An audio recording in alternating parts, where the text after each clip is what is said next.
like when you were playing Elphaba and you were doing it for people and wearing like what was that like? Like I don't even know how to ask the question. What was that like navigating being in character to perform and perform it really well for an audience and then leave from that character and be your own self? Did you deal and navigate with that much?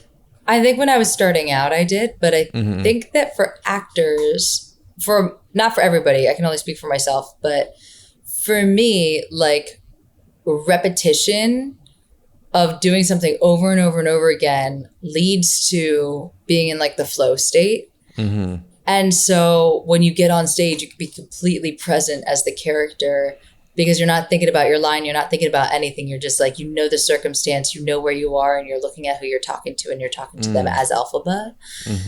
So I feel like I really was with the show for a long time, so that when I stepped on stage to do it, I felt like I entered the flow state. And as soon as I was off stage, like when Elphaba's off stage, she's always surrounded by people. Like like my dresser, Jessica Larson, hair, Mary Kay Uzerski, and makeup, Krista Wong. Like the three of them were always, every time I would come off stage, here, and here.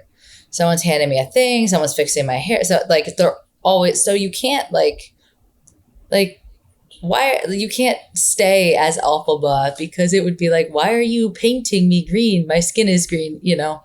But I actually felt like a lot of women feel that playing Elphaba is extremely lonely because her whole track is very isolated and people hate her and are hunting her. But to have a team that is working with you, getting you through the show, felt to me like I never felt lonely. I never felt like, some people take on what's happening to Elphaba in the show, which is that feeling of otherness in such a big way, you know, and take it home with them. And it starts to like, rot them, you know? Yeah. Because they don't, like in their real life, they don't get to defy gravity. They just have to figure out how to get to the next show. Yeah.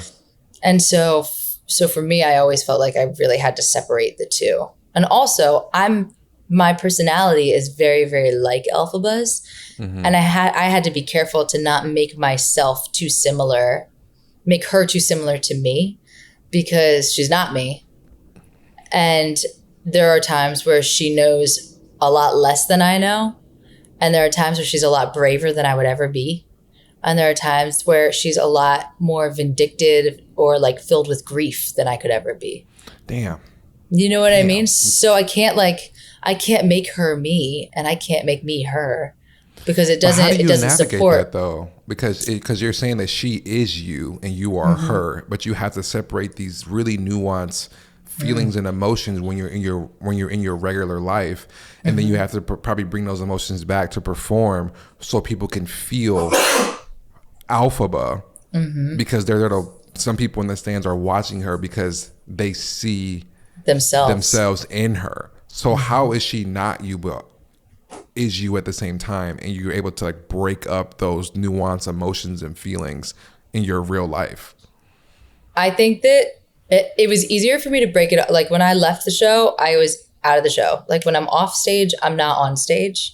It was more so when I was on stage practicing telling her story and not telling my story. Because if I'm telling my story, I don't want the audience to see me. I want them to see her, because that's who the play's about. It's not about me. I see myself in her, but so does everybody, but that doesn't mean that we are her. And so it's just like, for it to function, for the character's arc to make sense, you have to sort of just let her be who she is without trying to, truly, I knew better than her. I knew that she was going to fly. You know what I mean? I knew that I know better than her. So I have to practice being naive and practice trying on the qualities that she is exhibiting, and like, oh, this person never felt hope before. And then all of a sudden they said, hey, you know, if you make good, you could maybe meet the wizard. And that's the first time in her whole life someone has said, you could make good and you could meet someone who could make you bigger, your life bigger, change your life. And you're not going to be this like helper bot who talks to animals. You know what I mean? Like that's all you are. you could have a greater purpose. And for the first time, she feels that. And so to get to feel that the other thing is you have to figure out how to feel it every night, you know? Every night, make that real for you. And for a lot of people, it's in the breath. Like for me, it's in the breath. Like what does a breath of hope feel like? Does it feel like, or does it feel like, how does that change during the day? And that's all like technique stuff that you sort of learn in acting class or acting school, like how to use your body's like nervous system to serve your character.